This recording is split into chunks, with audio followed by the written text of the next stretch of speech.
My husband forgot the past 8 years and wants a divorce. I have been with my husband Josh since we were seniors in high school. We broke up shortly after high school graduation but got back together a year afterwards. We overcame long distance, educational and job difficulties, unplanned pregnancies, medical issues, everything. He is my first everything and I cannot imagine life without him. But now I have to get used to it. 2 months ago, Josh woke up next to me shocked. He asked what I was doing on his chest and who I was. He likes to sometimes wake me up saying, "Hey, who's this beautiful lady on my chest?" But this was different and he wouldn't let me touch him and he started demanding to know where he was and where a woman named Lisa was. I was confused and scared to say the least. I tried to explain that I'm his wife and that he's home safe. Josh yelled he would have never married me in a million years. He started running around our house looking at photos of us and out of windows. He refused to let me get too close so I called his mom. And she talked to him on his phone. He freaked out that I knew his passcode and he started wailing about what was going on. I called his therapist and he was taken to the hospital. He was put on 5,150 and I had his mom come take him when it was up. When he got home a week later, he accepted that I was his wife but kept saying us being together was wrong. He didn't go to work for a bit and I noticed he obsessively searching for a woman named Lisa who went to a college he turned down for me. I have never seen this woman and I wondered if he possibly had an affair in the past. I found messages to a number from him a week later where he begged Lisa to talk to him but she said she had no idea who he was. The phone wasn't public so he must have it memorized. I asked his mom about it and she asked him to which he said she's the love of my life. He stopped and was so distraught he tried to take his own life. He went back to the facility and evaluated again. I was given options but I wanted him home. So he prescribed some medication. His sister stayed with us until he seemed stable. But Josh would act so coldly towards me, asking questions about why we got back together and how upset he was that we were. When we broke up originally, I cursed him out for 3 hours straight and later found out he had made a move on the girl he told me not to worry about. He would say he didn't know how he could love me again after all I said. He refused to do chores and would stay out into the night for hours. Over a month ago he came to me and asked for a divorce. He said when he told me I should find someone better after high school I should have done that because he can't bring himself to love me. How can I be with someone who is so obviously embarrassed to be with the old me? I told him he's not that insecure little boy anymore. And he was the love of my life. He had been publicly embarrassed years ago in regards to me. He used to be insecure that I was too good for him and that everyone knew that. My father, after meeting him, told me he was a loser. But I reminded Josh I chose him because I love him. I told him we moved past that. And I thought we were good. He didn't believe me and said he couldn't imagine being happy with me. He left that night and was fine coming to get his things to move in with his sister. He looks at me with nothing but apathy and it hurts. His sister urged him to try again and he came back and I told him I don't want to throw away 10 years together over a mental break. We were both thriving career-wise and had virtually no issues up to this point. We were renovating this very house together. He agreed to try and we were fine for more than a month. It was like trying to date him again but everything seemed to moving in a positive direction. We even slept together. And I thought that was proof things were great. He was so caring and attentive like I remembered so I figured he was getting there. He initiated it and wouldn't stop telling me how beautiful I was, like he remembered. Then 3 nights ago happened. I came home from work to find Josh sitting quietly at the kitchen table, drinking. He never does that. He had been waiting for me and then slammed divorce papers and his phone onto the table. His phone was open to text messages with explicit photos and mentioning of a night together with a woman named Lisa. Not the same one but apparently someone he met on Tinder. I will never forget the venom in his voice when he said, "Now will you divorce me?" I went to our room and locked the door and just cried. I heard him leave and his sister took him away. She texted me an apology and said she's turning him back into the facility but I told her to just take him and I'll sign the papers but not to tell him I was. I'm floored. My mother and brother are flying to help me with this. Everyone is shocked and I cannot fathom what has happened. We had been trying for a baby too. I'm seeing if I miss my period because we did it unprotected but now I wonder if I should get tested for STDs too. Update: my husband forgot the past 8 years and wants a divorce. I had a feeling my post might blow up because of how bizarre the situation is. But I didn't expect it to reach as far as it did. I am only writing this now because I saw my post on TikTok and can see a lot of you want an update. To answer some questions, Josh has had some suicidal tendencies in the past after a traumatic event and had been diagnosed with epilepsy this past summer, which is why his therapist suggested to take him where I did. He never injured his head and his parents wanted him home, so the doctors diagnosed him with some sort of psychosis which I was skeptical about but I trusted his therapist and the doctors. He was discharged and given some pills for his depression. He received an MRI scan 2 days ago and we are awaiting results. He has not gone back to work since this all happened and I assumed when he was out he was with his family. My STBX is a civil engineer but now believes he is an architect. He doesn't have his architecture license and forgot how to do his engineering job for the most part. So I do not know what will happen with that. He doesn't remember any of his current friends since they all met in college. The reason he remembers his passcode is because he has had the same one since junior year of high school, where we met. So far, he does not want to see me and says he hates talking to me. Not because I'm a bad conversationalist, according to him, but because he can't stand talking with me knowing I'm embarrassed to have dated him and doesn't know why I'm with him again. He said I need to let go of the past because that's not him and that I should find someone better. He's realized while dating me again that he doesn't want to deal with me or anything. I'm physically perfect but we are too different. I asked why he had sex with me and he replied with "You're beautiful and I do think you're amazing." So how could I not? He supposedly grew into a better man after we broke up originally and that I need to move on and that he's not here to fix my insecurity problems. I don't know if he had ever wanted to be with me at this point. Josh doesn't know what he will do with his life but knows what will help is if I'm out of it. In the past, he has belittled me, SAD me, went after the girl he told me not to worry about, and ghosted me more than once. And I fucking forgave him. Whether this is a tumor or just a lie like some of you have proposed, I realized how bad he had treated me. Things were better but were they truly good? I don't know why he was with me if everything he had apologized for was a lie. We make the same in terms of money so I can do fine on my own. I'm beyond heartbroken. What he says sounds like what he's been holding in for some long one way or another. My siblings, friends, and father are encouraging me to enjoy being freed from Josh. They never liked him and always wanted me to be with someone worthy of me. I haven't felt this low in a long time and I don't know what to do. I'm almost 30 years old and I feel so ugly and undesirable right now. I've been hit on and pursued by people with Josh while he was rejected by the girl he told me not to worry about. The woman even came to me to explain that I deserve better and that she never understood how I saw him the way I did. That was years ago and my feelings are all coming back because of his cheating. I stood by him for years and even in his memories I never did anything wrong yet he treats me like this. If a loser like him doesn't value me, someone who is supposedly out of his league, who will? Is this why he is upset to be with me? I'm insecure right now and have spent the past few days in a funk. I want to wake up in my Josh's arms and this all is a bad dream. I was never embarrassed to be with him, but now I'm embarrassed I wasn't. All the things he did I forgave him for and look where it got me. Everyone has been telling me how lucky I am to get out of a relationship with him. His mother, who has always had some racist ideas about me, even said I'm too good for all of this. I was never the pretty girl so I worry that if someone as pathetic as Josh I thought the world of him until this point, everyone else sees him as pathetic isn't happy to be with me, am I even what he says? Was he flattering me for a moment of sex? Did he have sex with me to make the infidelity hurt more? What happened to the past 8 years of our relationship? I would like to think the results will prove to be a tumor and my Josh is still there, but I can't look at him anymore after all of this. Whatever version of Josh this is, it feels real and horrible. And no, when we had sex, I was not trying to get pregnant. We had been trying for so long and protection hasn't been used for a while. I was just happy to be intimate with who I thought was the love of my life. We hadn't gotten pregnant for a while. So I didn't expect to get pregnant now. And I didn't. My period was late but came as it did. If I did end up pregnant, I would simply abort. Even if the real Josh was coming back, I would terminate because I don't want to bring a kid into this mess so soon. I got tested for STDs, I'm clean. I haven't signed the papers but I don't see us working out after this and he seems to be happy about that part. It's the only thing he's looking forward to. I feel like an insecure teenager again. And I need time. I've always been insecure so this is bringing up feelings I haven't had in a long time. Thank you for the comments and the awards. Josh's sister wants to keep me in the loop but I may text her that I want out of it. I will hear if there's a tumor within the next week or so, but I don't want to know anything else. Call me cruel or self-centered or weird, but I don't know who this Josh is and I do not like him and I want my own distance. I need to prioritize myself right now and his family is taking care of him. That's all. Final update: no brain abnormalities going through with divorce. Josh has not improved. The scans and tests came back, no stroke, tumors, or anything. That's all his sister texted me. I don't know what treatment he's doing or their plan for him because I asked them not to tell me anything anymore. I'm done being invested. Josh is still adamant that he doesn't love me and doesn't want me back from what I have last heard. Looking back, I don't know if he thought he was settling for me and he had lied to me to make himself look better. After he had used me for sex, I can't ever be with him again in any capacity anyways. I don't know what is happening with his job, all I know is he is not back and possibly won't be. He can't perform his duties so I don't know what will happen. There's no diagnosis as of yet. But I am wondering if he did indeed fake this all.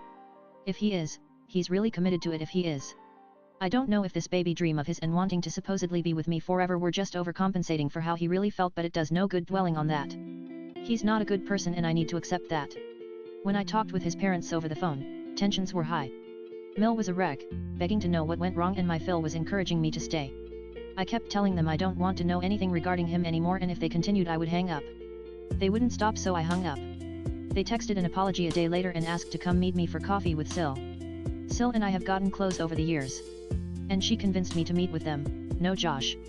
I met with Sil and Mill. Phil did not want to come and preferred to stay with Josh. Sil apologized for her brother, she is upset at his treatment, but my Mill just say we weren't meant for each other and should go our separate ways. She gave me a letter from him but I chose not to read it. Mill started relaying what he had been saying. According to her, Josh was sick of being reminded of how horrible he treated me in the past since he has changed, and it's time for me to stop expecting him to fix all my insecurities. When it comes to the cheating, his mom quotes him that it's difficult comparing the relationship he had with me to the one he never had with other women he has known. Sil stopped her from continuing and encouraged me to get professional emotional support. We talked about the house, money, and mutual friends, etc. We left on a good note and both Sil and Mill said they wish me the best. Since then I've been going to therapy and dealing with the house. I have an unstable career, so the house should help me a lot with finances. I am recovering from a food disorder I developed within my first few years with Josh, and I have been getting help for that. Josh has not reached out to me or attempted to contact me. I never opened the letter and just gave it to my brother for the divorce proceedings. I don't know if this was all some elaborate way to get out of our marriage, but it worked. I love him. But I'm realizing we were never as good as I wanted us to be. There's nothing left for me with him and I'm too tired to try. I wish he was a better person, but he's not, and as my mother keeps saying, he deserves someone who accepts him as he is a piece of shit. I guess he got tired after all these years of trying to be someone he is not, and every issue was just incompatibility. I always thought shitty people should change, but my mom keeps reminding me he shouldn't have to for me or anyone. I can't explain the Lisa thing and I think Josh may be stalking her. But that's really none of my business. The friends Josh made in college he swears he does not know, so I can't say who he communicates with outside his family. Wish I had a concrete answer about anything. But I don't think I'll have one ever. I needed some time to process everything that has happened. Thank you to all the nice comments and messages, even though I did not have the energy to respond to any. To all of the people who couldn't help but be rude, hope you're proud of yourselves. But my life is changing and the man I've loved no longer loves me, no matter what the cost. I owe it to myself to let him go, so I'm going to do that. Went out with a guy after separation, big mistake. In February, I was repeatedly approached by a temporary coworker of mine, Zeke. My parents, brother, and friends all encouraged me to say yes. I told Zeke I don't date casually, and either thing will get serious, or they won't happen at all. He agreed, and we dated for over 2 months. Needless to say, we had different ideas of what we wanted.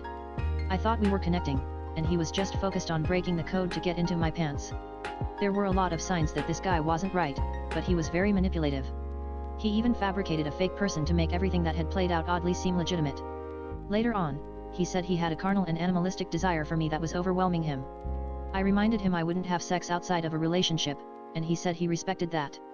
He's a few years older than me and plans on only ever settling down with a woman his parents find acceptable, a white girl, to be exact. When I tried to break it off as the incompatibility was becoming more apparent, he talked me out of it, saying that when the time came, he would marry based on love. Stupid to believe, right? I talked to my male friends, who said this thought process was common and expected. I had only ever been with one man in my life, so I was very naive and thought his behavior was normal. For our last date, he invited me over for a non-sexual date night. He made me dinner, danced with me to his radio. He remembered my favorite film was Dirty Dancing, so he played the soundtrack, and then we watched one of his favorite vintage movies. Everything was going well until it wasn't, and I didn't know exactly how to say no to things he just started doing. He never asked or looked to see if I was fine, he just started putting his hands under and over everything. I was just frozen and couldn't decide how to get away. He's much stronger than me and got on top of me before I could even take a breath. Technically he never went all the way, but it was still horrible. Thankfully he was done quickly, but it felt like an eternity. Zeke drove me home, and I asked about what had just happened, and he told me he was no longer interested in me. He gave me BS reasons that went from I'm too young for him, I'm too emotional, and he wasn't the relationship type even though he said he was. I asked why if I told him up front that I wanted a relationship he did all of this for over 2 months. His response, he had liked me but he was turned off by me thinking too far ahead, it had been over 2 months. Zeke imagines himself wanting to settle down in the future but wants to enjoy life a little more before doing so. He said that he might hit me up in 3 years. We only had 1 more week working together, and I handled myself well when I saw him. Like Josh, he doesn't care. I'm starting to think that I was right, that this behavior is common among men. My father told me that Zeke only thought he could change my mind and specifically dumped me when he realized he would have to fully commit to getting as far as he wanted. My male friends and brother agree. Zeke also seemed to have a substance abuse problems that I didn't put together until after he ended it. My trust issues are shot at this point, and I think I might just remain single for the rest of my life.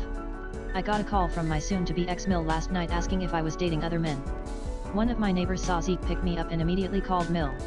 My cousin is in town and has been going between my house and his apartment since my breakup, which my neighbor told Mill too. She thought I had a new boyfriend. Mill seemed more surprised than angry, but she was upset over the development.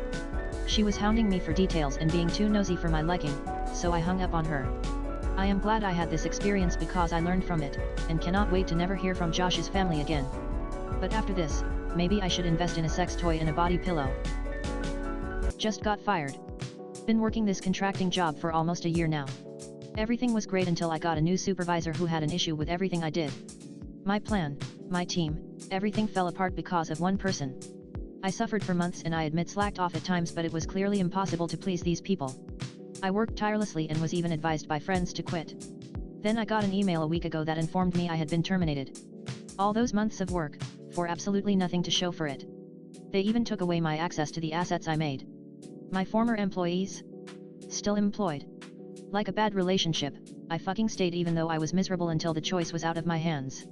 I don't even know why I am upset. I've been considering quitting but stuck through because I believed in the mission. I just feel like life has been rejecting me at every turn. First my marriage falls apart, I've had to end so many friendships this past summer, now this? I'm just so tired of everything. Hard work isn't everything but I'm still hurt. Wish them nothing but the worst. They treated me like shit for 6 months straight and can me? Fuck them. Should have left X200B. I don't want to be here anymore and it seems the only value I have is my body. I have been expelled from my friend group because I have beef with one person in it. He has belittled me for years now and I couldn't take. When there was a get-together to celebrate who I thought was my best friend's birthday, she disinvited me because of him. She acknowledged that I was not the problem but would rather spend the day with him and the others. Apparently, she knew I wouldn't jeopardize the day but the ex-friend wouldn't be able to contain himself and not attack me at all. X200B the only people who want to spend time with me are men who want to fuck me. And quite a few of them just have a fetish for black women, so it's not even about me or who I am. One even asked out my friends right in front of me. Emotionally, I am numb to the idea of love and wonder if it even exists. I let one guy take me out a few times just to feel something. He's nice, we have similar careers, and we are compatible personality-wise. But he wants me to be integrated in his life and I just don't feel like it. He makes it known how sexually attracted he is to me and how he's ready to settle down. He finds me adorable and interesting. But I'm seeing so many other guys that it takes me a minute to remember his name. He doesn't text consistently either. For a while it would be every day and now it's not. I know what that means and I might break it off soon. X200B other men have said similar things in the past, that means shit. I see other people at the same time and I get complimented for actually being able to hold a conversation and that I am a breath of fresh air. Again, this means nothing. Guys just say anything and everything until they get what they want. There are many adorable girls who can hold a conversation and be interesting, that's such an empty compliment. I know commitment just doesn't really exist for a lot of men. Nowadays, I just go out with whoever asks me. I don't have sex and they just take me out to eat and go to bars. A few times it's been really nice restaurants and they surprise me with gifts, but then they later show their true colors. Thankfully, I am no longer blindsided and men's BS doesn't affect me anymore. But it saddens me that the only people who want to go out with me are guys who just want to get their dick wet. And I just happen to be in the room. I don't hold any value. X200B last night, my supposed BFF went out again without me and the people who have done nothing but disparage me. She's seen how much they've disrespected me and how cruel they can be, but they're worth keeping around more than me. I know she has an insecurity about not having a friend group, so it can be a guess that she prioritizes them because it makes it a group. No matter how toxic it is, it's still a friend group. X200B I have been really depressed and another close friend cut me off because she uncomfortable with my worldview. I want to go to therapy. But it's hard being waitlisted by everyone I've tried. So I have been in my house, alone for quite some time. I don't have much of a reason to go out and don't know where to. All the friends I made were in college. But I don't even have them anymore. How am I supposed to make friends as an adult? X200B. My career is so tumultuous. I wish I just went into the medical field like I thought. But I stupidly decided to follow my dreams. My father wouldn't let me take the safe choice. I get jobs, I make a livable wage. But I'm not cruising by. X200B If I could go back in time, I would do everything so much differently. But I can't. And I can't imagine moving forward into such a dull life. X200B I have this fear of someone finding me dead and how ugly I would be. But what if no one finds me at all? If I shut my door and just died, would anyone even notice? If I had a funeral, who would show up besides my family? And it would hurt them, but they have 2 children much more respectable than me, a lawyer and a professor. I think it'd take a load off honestly. X200B I don't want to only be restricted to relationships with sexual ties. I don't want to just have a husband and no one else either. I don't want to just be a wife or a body. But nobody seems to think I can. It shouldn't be this difficult to find someone who loves you if you're actually worth something. And I don't mean just romantic love. Divorce finalized. Took a long ass time. But it's official, divorced at 30. X has been gone with the wind for a while and we sold the house and he gave me the money. He didn't even put up a fight, he said he just wanted me out of his life ASAP. After nearly a decade, his only concern was to leave. I never thought I would have to refer to him as my ex. But here we are. My mom helped me find a new place and the money for the house is pretty good. I don't know what was so wrong with me and it haunts me to this day. The whole brain mental issue fake out was so hard to deal with. It's crazy how the last year has been and so much has happened. I find myself struggling with my self-esteem every day. What's so great about a woman whose ex sad her, tried to cheat on her with his childhood crush, emphasis on tried because the other woman did not want him, and came up with a whole fake brain injury to get away from her. I know it's insane to internalize what he did. But it's hard not to. No one in my life thought he was worth a damn and he used me as a placeholder. There's a new guy sort of in my life and he's leagues better than my ex. But I'm scared. Austin lives in my building, doesn't know which floor, and we first talked because he noticed my shirts. It was like a weekly thing and then I stopped to actually talk to him. I'm a freelance concept artist and Austin's a game dev, so we have a lot in common. He asked for my Instagram and has sent me cute memes if he comes across them. Most of them are dogs or about games we both play. I checked out his portfolio and it's amazing. The other night, I had a few friends over and he was outside sitting with a friend of his. We ended up sitting outside and just talking with them for a good chunk of the night. When my friends and I headed upstairs, Austin gave a good night and told me to knock on his door for anything. They started gushing over Austin and how nice they think he is. They said Austin seemed genuine and had goals in life. I don't know if I'm ready for a relationship or anything right now. There's something wrong with me that I feel like guys see that I don't, and I don't want to be used again. Why was Josh with me if he couldn't help but think about another woman for a decade? One who rejected him. Why did he fake his brain issues to get away from me? Why was divorce so easy for him? We haven't seen each other in a year. I can't shake these feelings and just want to scream at Josh for answers. But I know I'll never get them. I want to hear I was an idiot and I think you're amazing and I love you and I'm sorry, but all I have gotten is a signature on a stack of papers. I can see Josh for who he is now. And I do not want him back, but being used like I was is fucking with me. But at least I didn't have any kids with him.